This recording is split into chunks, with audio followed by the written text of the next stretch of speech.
One of the biggest tragedies that we have in our generation is the addiction to wasting seed. But everybody knows that wasting seed doesn't happen by itself. It all begins with the eyes. The Gemara Masechet Avodah Zarah says, careful at the things that you see during the day, so the Ra, the evil, does not come to you at night. Chachamim say, what's Ra? Ra is wasting seed. Chachamim say, from there we learn that wasting seed, being promiscuous and all of the immorality, is considered evil in the eyes of Hashem. There's nothing new under the sun. Wasting seed is literally in Sefer Bereshit. Adam Rishon left his wife after the sin. The Zohar Kadosh says he left his wife to do tshuva. But HaKadosh Baruch Hu already said, it's not good for man to be alone. A wife, if she takes care of his children and she keeps him away from immorality, she's a Eshet Chayil. It's impossible for him not to waste seed. Adam Rishon made a mistake. What did he do? He left his wife thinking, I'm going to get closer to Hashem. Say, I'm sorry for eating from the tree of knowledge. He left her for almost 130 years. Problem is, during that 130 years, he wasted seed. All of the demons in the world came from him. Meaning that wasting seed already started at Sefer Bereshit. Wasting seed is not a new thing. Many scientists did not believe that pornography is something that is addictive until many other scientists proved them wrong. Experts say there's another pandemic happening right in our homes. Children exposed to pornography on the devices we give them. It's on the school bus, it's in the lunchroom.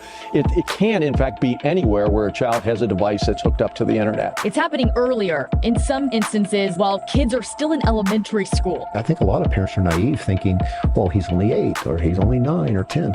Well, the research shows us now that boys are being exposed at about the age of 10, and girls are being exposed at about maybe 11 or 12. Parents don't want to believe that because it's so frightening. If he is viewing porn on a regular basis starting at age 11, it's going to have to be progressively more stimulating for him as he becomes a teenager and as he becomes a young man. It becomes almost impossible for that young man to have a normal, healthy sexual relationship with a partner. It's going in visually and auditorily, and it's elevating elements of the central nervous system. The subliminal messages of aggression, though, are still entering the brain, and then they have this belief that I must act the same way. The experts agree. Porn isn't going anywhere, so it's on parents to protect their children. Our responsibility as adults is to protect our kids, and that is sometimes telling them there are certain things they can't do. And I got to tell you, this generation of parents, for the most part, blanket statement, they're not doing their job. There's an extensive paper written by a group of different scientists about the addiction of pornography. And they call it the new drug, how porn changes the brain. And it literally says that what they found in their research is that pornography is no less addictive than the hardest drugs in the world. When the Rambam wrote in Halakha that the biggest addiction a human being can have is to waste seed, he was saying it as this is divine information. Now, why did the scientists arrive at this conclusion? That pornography, the first stage that leads to wasting seed, is something that's addictive. Says that what happens with pornography is that it triggers a protein called delta Fos-B. Delta Fos-B is one of the things that a person, in essence, gets pleasure from, but it's also one of the things that connects to addiction. Drug addiction, sex addiction, money addiction, all types of addiction. And in essence, this particular protein is confused, thinking now after he saw him seeing this immodesty led to a good feeling, it now connects the brain to think that every time he sees this filth, it's gonna lead to good. So now what happens is a kid doesn't know right or left, 12, 13, 14 years old, gets a phone, goes on a computer, has free access, goes on the internet, starts looking at pornography, things he's never even imagined in his worst dreams, and he gets pleasure as a result of it, thinking it's not a big deal. Even sometimes the parents do it next to the kids, Hashem Yachem. I have one kid telling me that his father watches it in the living room, no problem. I said, you must have done some serious sins in your previous life to have such a father. What kind of people we have in the world? In the old generation, at least the people would be ashamed of it. They would do it privately. Today they do it openly, in the office, next to the guys. Hey, come look at this. That's what people do today. They have no shame whatsoever. Guess what? Research says pornography sites have more members that are women than men. Surprise, surprise, of the sick generation we live in. They get a certain pleasure as a result of seeing this filth, and now this particular protein programs their brain to think that every time they see nakedness, it will lead to good. Hence, the addiction. Immodesty, not only of what you see, but the immodesty modesty of how you dress. When you are addicted to filth, you don't value yourself. You value what people perceive you as. If they perceive you as pretty, you feel pretty. If they perceive you as ugly, you feel ugly, because you're too dependent on other people's opinion instead of your own opinion. No, I like to wear this clothes. It makes me feel good about myself. You're a filthy liar, even to yourself. What's the proof? If you were stuck on an island by yourself, your next door neighbor was a monkey, a chimpanzee, and a giraffe, would you still wear that filthy clothes and put makeup on that's 3 pounds thick? No. Why? Because no one's there to look at you. Because you're a self-conscious person. You have all the tools in the world to be happy as can possibly be, regardless of what you look like. Why? You're God's daughter, for heaven's sake. What else do you need? What is Ashir? Ashir means wealthy. What's really Ashir? Ayin, Enaim, Shin, Shinaim, Yud, Yadayim, Resh, Raglaim. You have eyes, you have teeth, you have arms, your legs, you're rich. You're perfect. You don't need a 6-pack and a 2-pack and a 1-pack and eyes here and eyes there and arms here. You don't need any of that stuff. There's somebody for somebody everywhere. HaKadosh Baruch Hu is the one that is mezavek zivugim. You depend on other people's taste, other people's visions, you're going to live a very poor life. Now what happens is with those people, they end up being very lonely.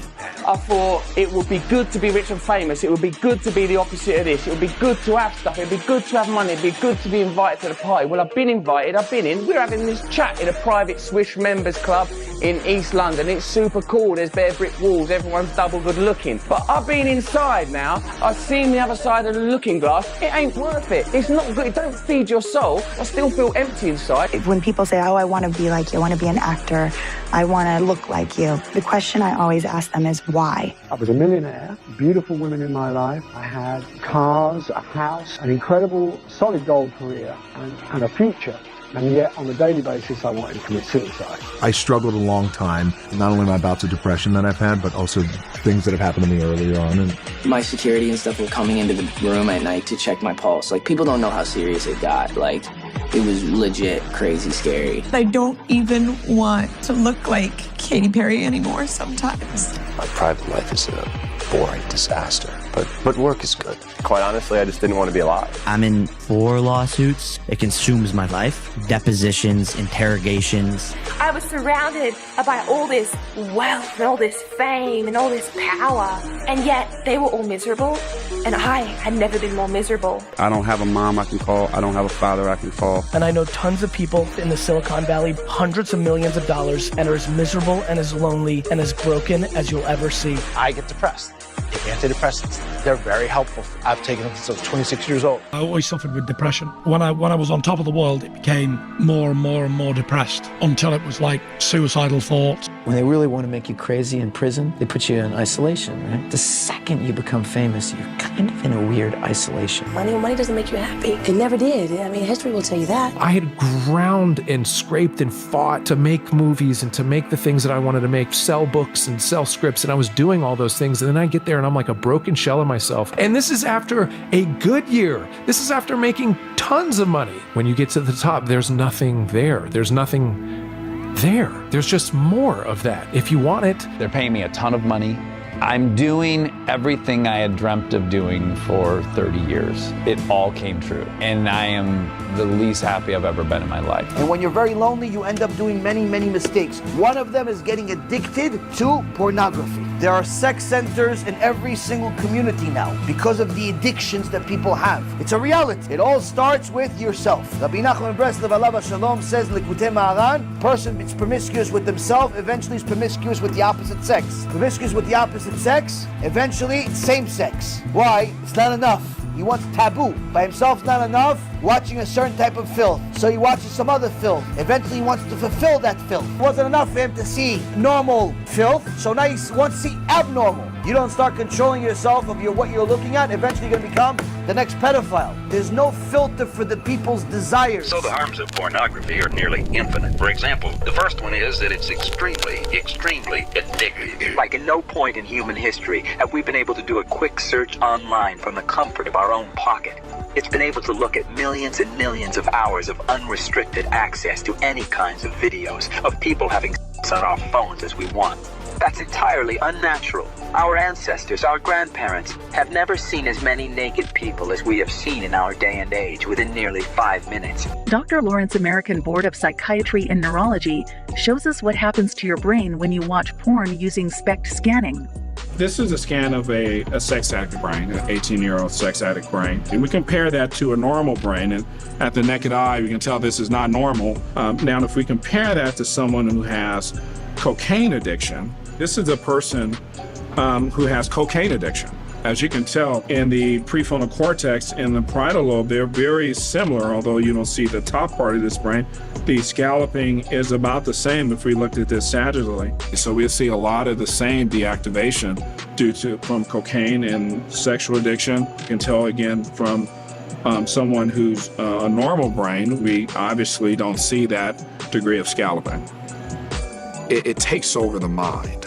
You can filter the phone as much as you want, the computer as much as you want. Guess what? They'll find another computer. Yirat Shamayim is the only thing that can help people stop. Gemara, Masechet Yoma, page 29, says the thoughts of sin are worse than the sin itself. Once you get the junk into your mind, it's already worse than the sin itself. The thoughts come from not watching your eyes. But when it's the intellect, when the sin is in your mind, when it comes from pornography, that sin is literally in your mind at all times. You can think filth all the time. What ends up happening is you train your mind to things that are unrealistic. You start thinking that everything is supposed to be that way. You think that your wife is supposed to look like this. You think that your wife is supposed to do things like this. This is the way your husband is supposed to look like, and all types of disgusting things. I'm not talking about the non-religious world. Hashem Yerachem, what's happening over there? This is what you're having your kids watch if you have a television at home. You have a TV, you have free internet in your house. They're allowed to see whatever they want. They're definitely watching this film. How do I know? I talk to those kids. They start training their mind to unrealistic circumstances. It's like the aroma of meat. The smell of the meat is much more enticing than the meat itself, because the smell of the meat gives you unrealistic expectation. When you smell the meat, it always smells delicious. You want to eat it. You want to have all of it. You want to have the whole cow. Once you have a bite, it's not that good. That's pornography. Those unrealistic expectations end up arriving at the limited reality that we have, which disappoint an endless amount of people and lead to an endless amount of divorces. There are countless men and women that are married to beautiful people that file for divorces weekly. Celebrities, for the most part, are generally beautiful people, yet they all get married and divorced 4, 5, 6, 7 numberless times. He's rich, he's beautiful, what's wrong with him?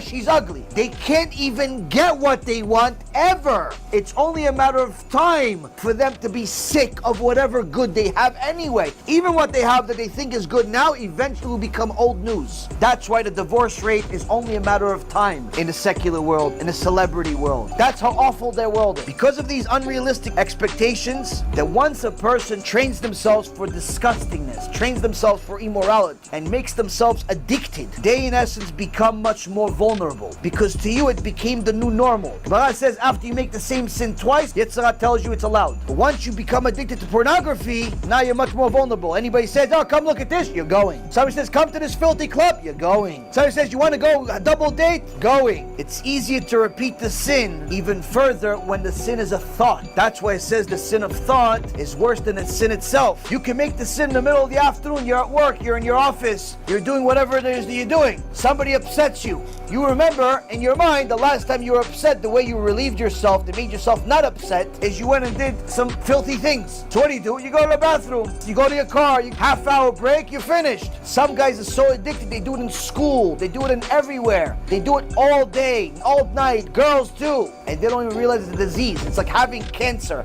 and AIDS at the same time and thinking you're perfectly healthy. It's not enough to tell you about Gehenom. It's not enough to tell you about Kafakela. It's not enough to tell you about Yirat Shamayim. You have to tell the person how they're ruining their own life. Your money, every time you make money, it's always being spent on bills and IRS and doctor bills, and you don't have enough money ever, even though you got a raise every year since you started, right? Yeah, how'd you know? That's because all the shefa that Hashem gives you, you're wasting it. You start showing them that all of the curses of the Torah that are mentioned by the Chachamim are actually happening in his life. You start showing people this stuff is not just a punishment in Gehenom that they don't even know what it is yet. You show them in their own life stuff that happens in this world to people. Difficulty finding a shidduch, people are cheating on you, people are lying to you, all types of health issues, all types of weird things with your body. You start seeing things, weird stuff happening when you go to sleep, see all types of beings, everything looks like a face to you, all types of wonderful stuff that you definitely don't want in your life. You go on the internet, you go type in night terrors, you see how many